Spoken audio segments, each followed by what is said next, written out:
All right. Are you all on board? Yes, I'm fine. Who are the other two? Yes. Okay. I can't see the other two. Can you hear me? Can you hear me? Can you hear me? Yeah, I do. I can hear you. Okay, that's fine. That's fine. Right. We're going to look at a research project. Last week, I had a brief overview of the research project. We're going to go into details into what the research project entails. And I believe we should be able to finish everything that we need to know about research project. So we might go over 40 minutes, if that is okay. At any point in time, if any of you would like to go to work or do any other thing, just let me know. And then we'll have the recorded version given to you. So we're going to look at research project in detail, and that will equip you to do all the tasks required for the assignment.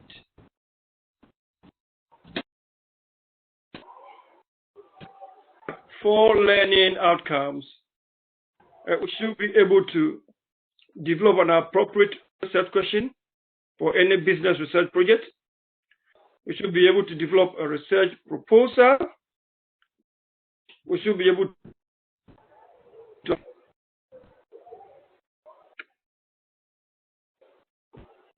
to use data and information collection and analysis techniques.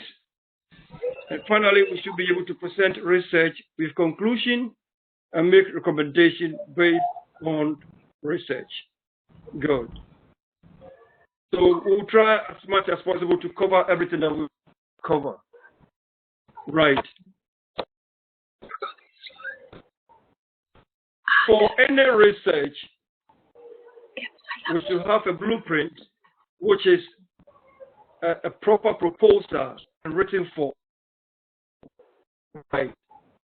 And proposal is like a blueprint of a building plan before construction. So a proposal is to guide us. The main learning outcomes that what are required for us to cover all our things, to write a proposal and then conduct itself. So every research will need a proposal. Right. Let's go to the next slide. Writing a proposal is both a science and art. And a good research proposal is based on facts.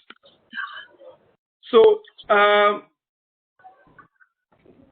you write a proposal because of stories that you have heard, but the proposal should be based on relevant literature that you have reviewed, based on any research problem. Let's look at the next slide. Now, writing a proposal, you start when you have decided on a topic of study. So by the time we finished, I will expect you to start thinking about getting the topic that you're going to write a proposal on. And then I will guide you as to how to write a proposal. Having given you a sample, I'll give you 2 samples of a proposal so that you can start on your own proposal and use it as a guideline. Right. There is the content of a proposal. The content of a proposal. If you take any proposal, we have a brief introduction. The introduction will tell the reader exactly what problem you are trying to solve. Right. So the introduction will reflect on the topic we have chosen. It should be able to tell us what problem you have identified that you want to solve. It could be either a new problem you want to solve or a gap in literature that you want to fill. So whether it's something that someone has done and you want to build upon, or it's the new project that you're going to do, all should come in your introduction. An introduction is not going to be long. Because if it's too long, people will not read it. They don't have time. The proposal should be very concise, telling the reader exactly what you want to do. Right. And apart from that, the next stage is for you to look at the background of the study. The background of the study. At the background, within the background of the study, we should be able to review a lot of literature on the subject that you are trying to look at. For example, if you want to look at the impact of austerity measures by the government on homelessness, there's a lot of literature. People have written so much on that. So it is your duty to look at academic journals in particular, in this case, journal articles published on the topic. Back it up with some books. But mostly, you'll get all your literature review from journal articles, articles published in peer-reviewed journals.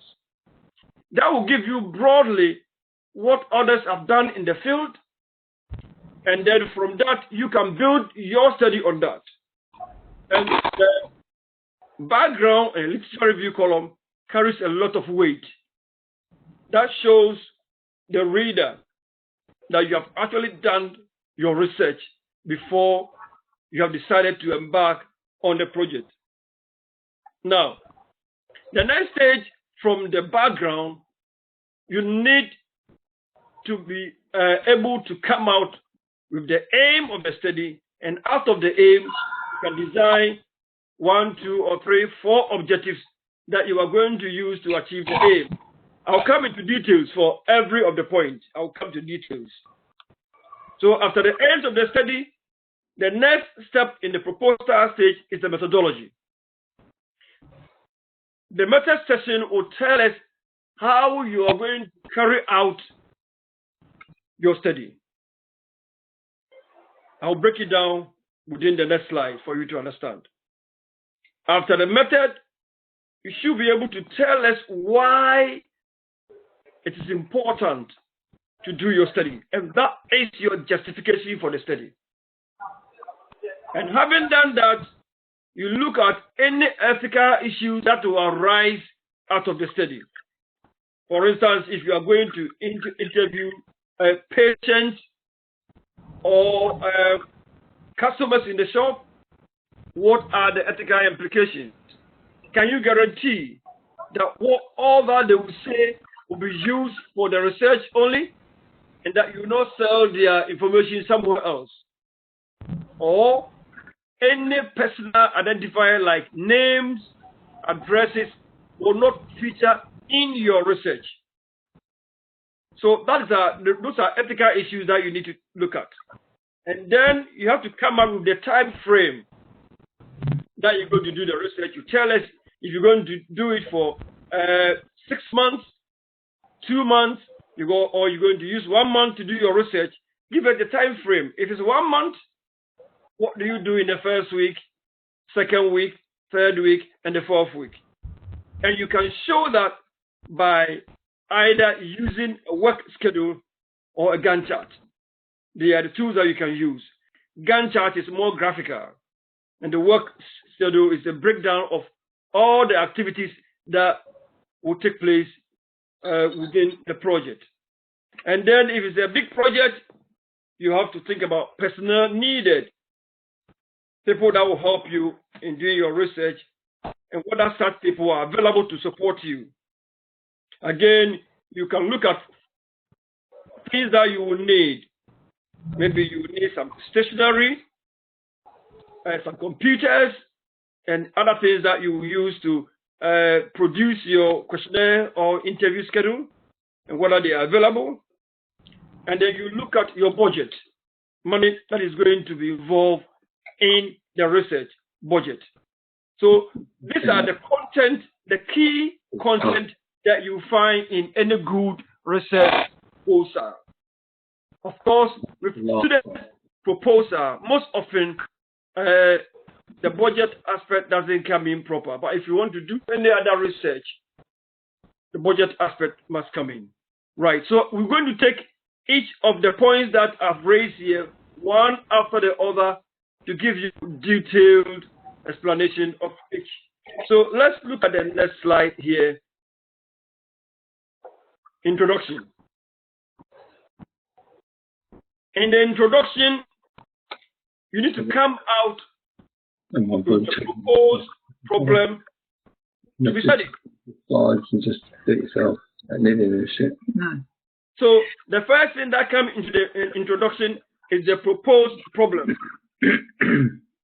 That will help the reader to understand the topic that you are researching. So for your introduction, come straight and tell us why you are doing the research, the problem you have found, in brief in your introduction. The next stage is the introduction should be short, about 1 or 2 pages, not more than that. And it should be stated in such a way that is important and relevant and is realized by anyone who read it. Right, so if you make your introduction so interesting, people are happy to read it. But very long, clumsy introduction are boring. Right, so your introduction should be straightforward. It shouldn't be more. 1 or 2 pages is okay. Right, let's look at the next slide. The second section of the proposal is background. The background is actually the literature review, which you see in the that you have extensive review. I can't hear him. And you know what has actually been written already. Yeah. We can't hear you. You've broken up. It's breaking up. Oh, okay. Yeah. Is it because of a microphone? Or There's try a lot to of adjust noise your in the microphone? background. Got TV Try on. and adjust your microphone. You got TV on or something? Have you got a TV on, or there's something in the background? I have no TV on. Oh, okay. Nothing is working in my. No radio, nothing. Right. Is it a bit okay now? That's better, yes. Thank you. Okay, that's fine. So the second part of the proposal after the introduction is the background. And in the background, we expect that you have read a lot of literature on whatever topic you would like to work on. Right. And a good literature review solve your problem halfway, because you don't know all the aims and objectives of whatever has been done in the field, how you went about it, the results that came out of it, and how that is going to inform you on what you are going to do. So the second bit of the proposal is your background. Good. Let's look at the next slide. Having your background information from the literature, the next major stage is for you to set up your objectives. A very clear objectives. This is very, very, very, very important. Because whoever will look at the proposal, oh, that is what the person intends to achieve. And it should be stated clearly. It should be specific, it should be achievable and measurable. And there is always a need to limit the number of your objectives. If they are too much, you wouldn't be able to achieve them in detail. All right. So don't bring in more objectives, few of them that you'll be able to achieve. So again, from the introduction to the background, we come to the objectives. Having your objectives, the next important section of the proposal is your research methods. What methods are you going to use to achieve all the objectives you listed in the previous slide? So, let's say you've listed 5 objectives. Your methods are going to tell you how you are going to achieve that objectives. So research methodology is the way to systematically solve the research problem. Right. Okay. So that's the research methods. We're going to break down the methods into details for you to understand.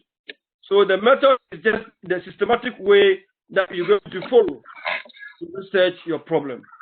So no matter what aim you have, your methods will show us how you'll be able to achieve those objectives. Okay. It's necessary for the researcher to know not only the research methods and techniques, but also the methodology. Researchers are not only need to know how to develop certain indices or tests and how to calculate the mean, mode, the median, or the standard deviation, or the chi-square. That is not the issue, right? They will come in, but you need to actually understand the methods and techniques that you're going to use.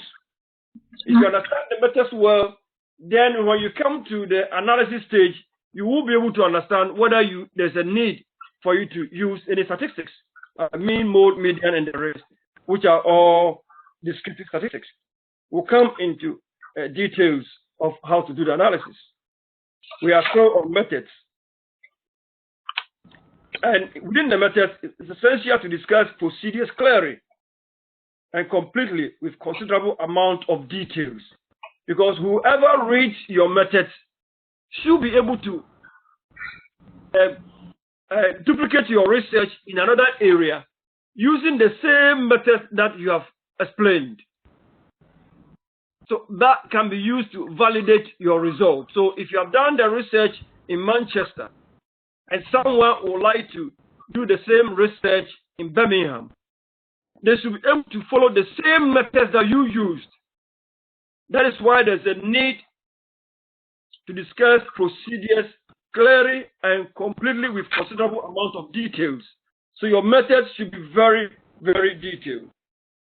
Okay? So let's look at the study design, the study population, sample size, instrumentation, and specific procedures. We're going to take them one after the other.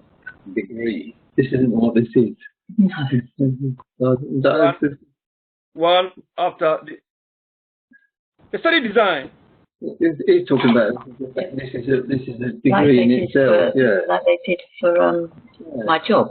That was a research project that worked out. Let's look at the study design. The funding for a care navigator. The study design is a specific plan or a protocol for conducting the study, which allow the investigator to translate the conceptual hypothesis into an operational one. That's the design. That's what we're going to see. Are we going to see excuse me, are we going to see some examples of a study that we're meant to be doing one similar to? Yes. Because this sounds like a huge amount of study for some of the work that I've been doing, which would take me probably 6 to 12 months to complete. I'm not going to get that done within the time of this course. Yeah, don't get scared with that. We need to understand how you can design a proposal yourself, and these steps need to be followed. If it's a student proposal or a project proposal, it's follow the same procedure. And after this, I'm going to give you a sample level 5 and level 6 proposal, which is quite detailed as well, because that you should be able to meet all the assessment criteria. So that's why I'm taking my time to go through step by step. Sorry. Right. So we have the study design, which is the plan for conducting the study. Right. So we have the study design, and in that you'll be able to tell us whichever approach that you're going to use, the philosophy behind your research. That should be clearly stated, and design should be appropriate for achieving your objectives. If you choose the wrong design, you might not be able to achieve your objectives. You might choose a qualitative research design, where you might use interview and focus group. That may not be appropriate for you to achieve your objectives. Probably questionnaires will be very good, So the research design should be chosen with care. Right. Study population and sample specification. Study population. By study population, it's simply the participants that are going to take part in your study. So if you are going to interview customers in the shop, customers are your study population. If you are going to interview nurses at a hospital, nurses then become your study population. They are your subject that you're going to use. You should be able to tell us how you select them. Are you going to randomly select them, or you're going to purposively select them? So here we are looking at random and non-random. If I need to select people to give me insight into the austerity measures that the government has imposed, I can purposely target the Prime Minister, Department of Works and Pension, and maybe an MP. Those are purposely selected. It means that the way you sample your participant is purposefully. On the other hand, you can do it randomly by standing at a shop and giving questionnaire to anybody who comes across. That is random. That is random. I think one more person is joining. Let me allow the person to come in. Good. We've got one person more joining in. So we've looked at the study population. Those are the group of people that you're going to select your sample from. Right. Let me. And then, having done that, you should be able to select a sample size. Always ask yourself, am I going to interview 5 people or 10 people? If I'm choosing 10 people, why am I choosing 10 people? That is the sample size. If it's a questionnaire, maybe I want to give 40 questionnaire out. Why am I selecting 40 and not 10 people? You should be able to. Because the reason why you want to select 10 people. So your sample size is very, very important. Of course, if you are doing quantitative research using questionnaire, if the sample size is too low, you wouldn't have the power to calculate any important statistical analysis. Because if you have 5 questionnaire and you want to analyze it, you will not come out with anything meaningful. So in terms of questionnaire, the sample size must be bigger. If you go back to interviews, as a student project, you don't need to interview more than 10 people because it takes a lot of time to record all the interview. After that, time needed to transcribe all the interview. So with your qualitative research, you have to be very careful about the sample size that you will choose. So that's a sample size. It's still under methods session. Right. And in determining your sample size, look at the resources and time involved. If it's too huge, do you have the resources and time to do it? Right. So always look at your resources and expenses involved. Now, let's look at the description of the process. Proposals to include the details of all the process to be adopted in the study, how exposure, the outcome variables, and other variables are going to be measured, should be described in detail. For instance, if you are trying to look at the impact of austerity on homelessness, tell us all the other variables that are likely to be an impact of austerity. So, and then go ahead and tell us how you are going to classify someone as homelessness. Is the person sleeping outside classified as a homelessness? How do you measure homelessness? Is it somebody who has just lost accommodation for 2 weeks or 3 weeks, or someone who has been homeless for more than a year? So you should be able to measure it very well, and then look at how your data will be processed and how you use any statistical package, and if you are going to test any statistics, right? And the package that is often used is the SPSS, which is a very popular one. And if you are going to use it, what statistical techniques are you going to use? Is it descriptive? Is it mean, median, mode? Or are you going to calculate things like regression? Whatever. You have to be very precise and describe everything. Let's analysis. We have two forms of data that you will get, either qualitative or quantitative. And the choice of the type of data you analyze depends on your research. Qualitative is basically interviews and focus group. And quantitative is using questionnaire. And the method of analyzing your data should be explained. If it's qualitative data, questionnaires are usually coded and edited in the first place.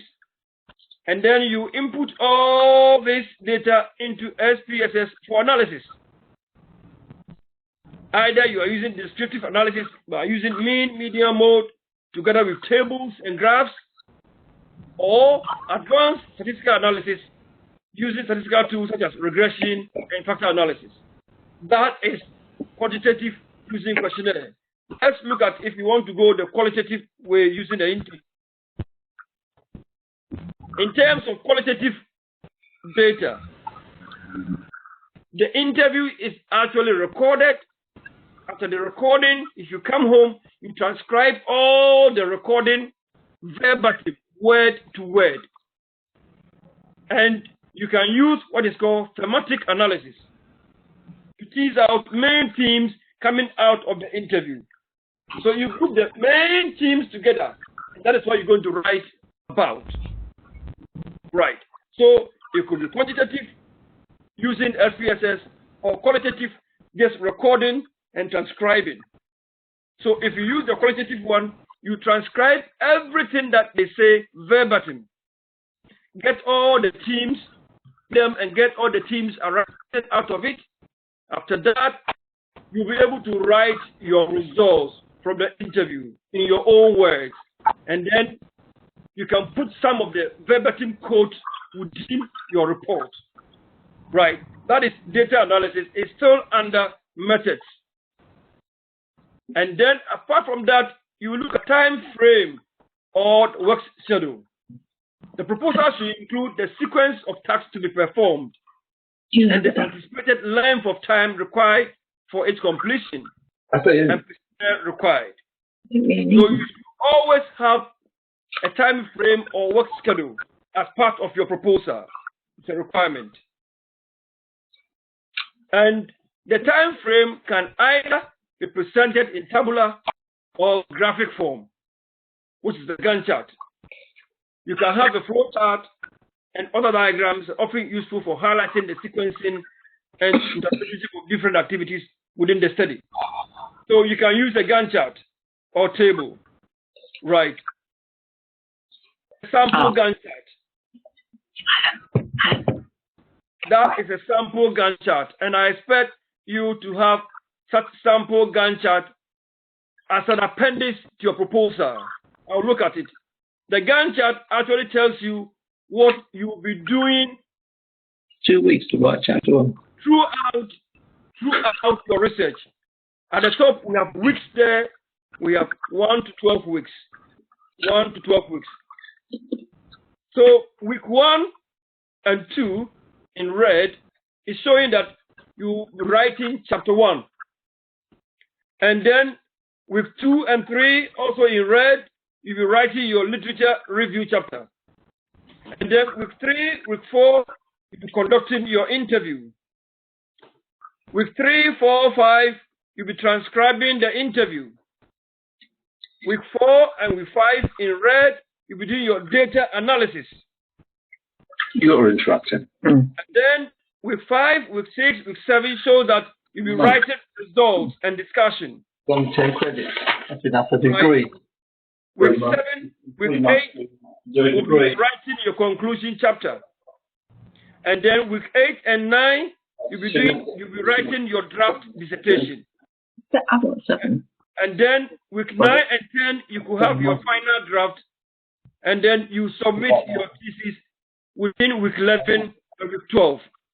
So this is the Gantt chart, which is telling the supervisor or whoever is marking. Can I just ask something? Okay. It's quite concerning because this is over a 12-week period. It is one, which is 3 months, which is only one module. It's only 10 credits. Yes, I know it's 10 credits. This Gantt chart is an example I'm showing you, right? So it doesn't mean that you're going to take you 12 weeks. It's an example I'm showing you how Gantt charts are made, showing what you're going to do week by week. So you can decide to have your dissertation written within 4 weeks, right? So it will be week 1, 2, 3, 4, right?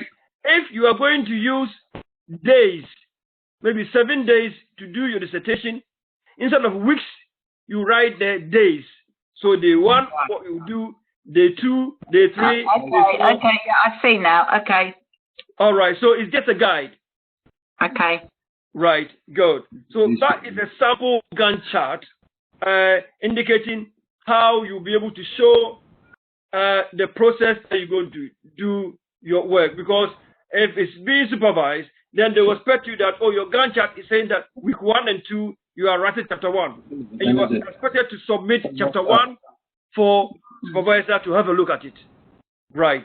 So let's look at the next slide. The next slide, instead of having the Gantt chart, you have project deliverables. Project deliverables. It's the same as the Gantt chart, but not in the graphic form. Project timeline. It means approval of the proposal between 15 January 2017 or 2018. And then the supervisor will upgrade the proposal by 30th January. You will write your literature review chapter by 15th January. You start your field work by 30th February. You transcribe your data by the end of March. Do your data analysis by 20th March. Writing your results and discussion by 14th April. The presenting of draft thesis by 20th of April. And you binding of your thesis and submission between 30th April 2017. So this is a written form. It's a written form, which is equivalent to the Gantt chart. So whichever way you want to go, you want to use the Gantt chart method or project timeline, that is okay. They are all accepted. Please. But in actual fact, giving you step-by-step guide on how you are going to achieve your project. Because once you put a timeline across your project, you'll be bound to stick to that one and make sure you finish your research on time. So as part of the proposal writing, I would love to have either a Gantt chart or project deliverable or timeline. Is that all right? Yeah, we'll have to. I'll do it on a daily basis, I think. Okay, yes, that's fine. That's fine. It's fine. You can do it on a daily basis, and it's perfectly fine. So let's look at the personnel who should be included in your project, right? And what roles are each person going to play? Because it's your personal project, this will not be relevant to you. No. But it's something that you need to understand. This is very important, ethical consideration. I would like to look at it in all proposals, ethical consideration. You need to be able to ensure whoever is coming to participate in your research, that your research is following ethical procedures. And that is done by, number one, providing information to every single person that you intend to recruit into your study. You provide information about the project you are doing. If it's a student research project, give the title, what you are doing, what you are looking for, and why you want them to take part. Make it very clear in the page, one page. You can put them all there so the person will read that information first. The second step is that you attach a consent form. So if the person reads your study and why you are doing it and why you should get involved, and the person agrees to take part, then that person will complete a consent form. It's a tick, tick, tick, tick. You will tick that I'm happy to take part in the project. I'm not forced to do it. I'm willing to do it. Then the person completes the consent form. And then within the consent form, you should be able to tell the person taking part, if it's a person or participant, that their confidentiality will be maintained. And that any personal identifiers like name, address, date of birth, or anything that if you put in your report will be able to identify the person will be anonymized. So if you are maybe interviewing staff at Morrison about the way they are being treated by their managers, you can interview them, they will say all that they want to say, but when you are writing your results, ensure them that nobody's name will be mentioned. All that you can say is participant A or B or C. That means that you are assuring participants that there will be confidentiality in what they say. And then as part of the ethics, make it clear to all participants that they are free to come into the project by their own volition, not compulsory. And at any point in time, if they want to withdraw from the study, they can stop it without any consequences. Even if they have started the interview and they're in the middle and they feel that the questions being asked by the interviewee it's personal and they don't want to do it, they can stop. These are all ethical issues that must be spelled out clearly in your research. Whether it's a student project, whatever it is, make sure that you follow ethical principles. So you'll be required to produce a simple information about your study and then attach a simple consent form for whoever you are going to talk to fill it and agree that they want to take part. And then you are sure that whatever they say to you will be used solely for your research and that their personal identifiers will not be known by anybody. That is the ethical consideration, which is very, very, very important in research. And this is applicable to you. Right. We are gradually going to the end of it, so don't worry so much. Right.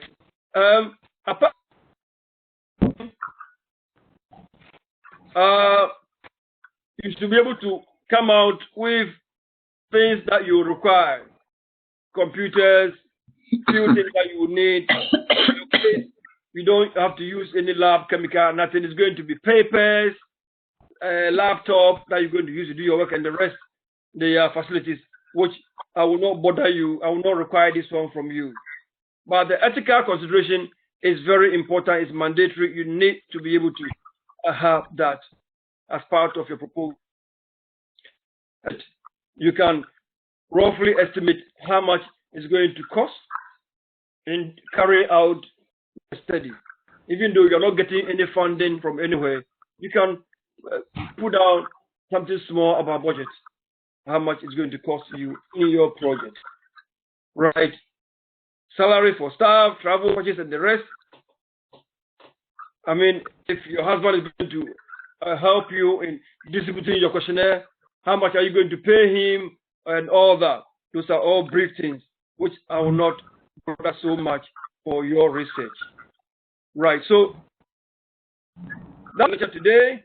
What I'm going to do is to end the slide, but just stay on. I'm going to put on a sample proposal for you to see how it is, and then after that, I will email them to you, and then you get straight on to business, design your own proposal. Is that all right? That's okay, but I'm still also waiting, like I asked for last week, a copy of your lecture on managing finances, which was LO2. I never got that either. It's true. So I can't complete that one either. That's true. I'll make them all available for you. Thank you. So I'm going of this slide. That is the end of the lecture, but I want to put on sample proposal, just show it to you, and then I will put it on Moodle, and I will get your email address. I've got it, and I will send it as an attachment to you straight away, so that you can start. Yeah, I can't complete the work we did on the previous module on managing finances without that lecture. Okay, okay. I do appreciate that. Yeah. So let me end the slideshow. Let me end the slide. Bring up so that I want to show you.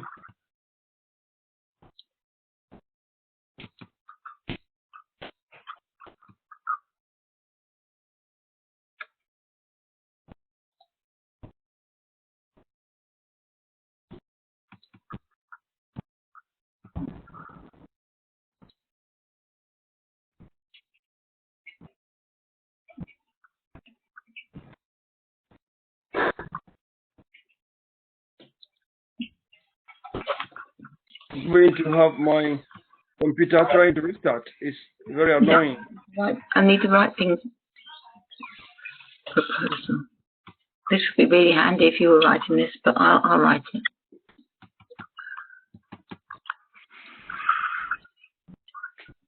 My computer is trying to restart and it's trying to click it off. Well, okay, that is sample proposal.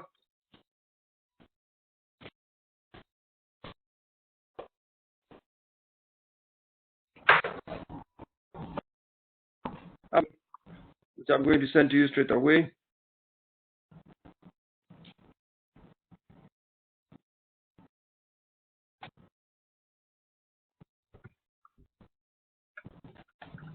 I'm trying to take this thing out of it. It's not allowing me to take it out. So that is a sample proposal which has been supervised by me, and I would like you to have it. And see that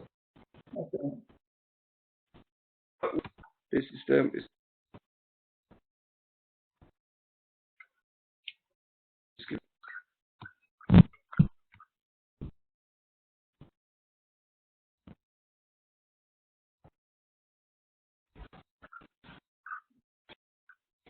looking at, is exploring the motivational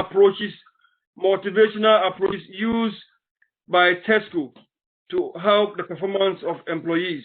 So you can see that there's a nice introduction here. And then the introduction talks about what the person got in there.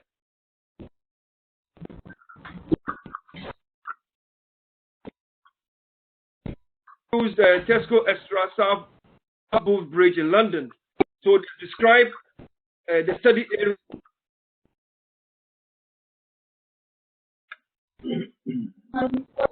That you can look on. This is one that he's showing us that we've seen before, and it is 12 pages long and 302 words, because that's what's down there, isn't it? Yeah. And it's just got the same sort of titles as we've got on that slide. So what I'm showing you is something you can look at. Yeah,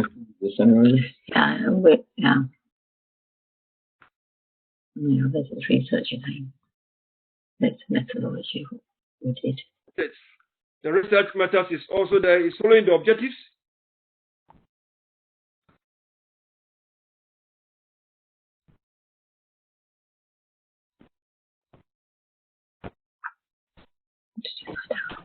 Nothing. It's just a thing.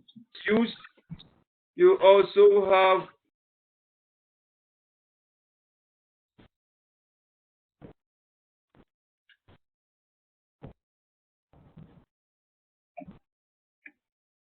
you have.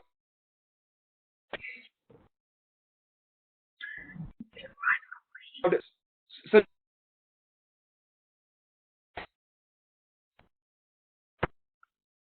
I'm going to email this one to you straight away. You can look at A to Z. Okay, so thank you.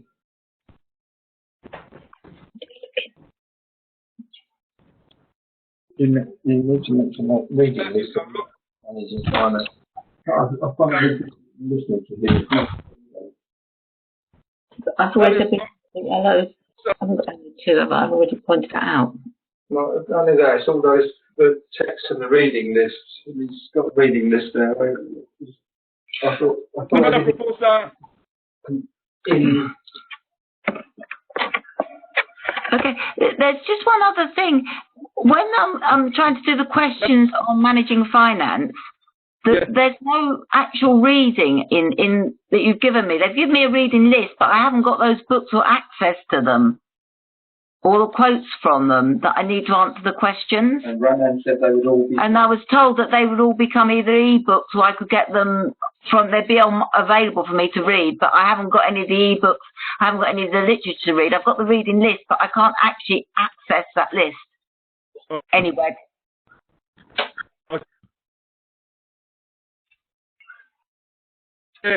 I'll contact Raymond straight away and make sure I send any copies that I get of the ebooks through to your email, so that you don't have to hustle go into the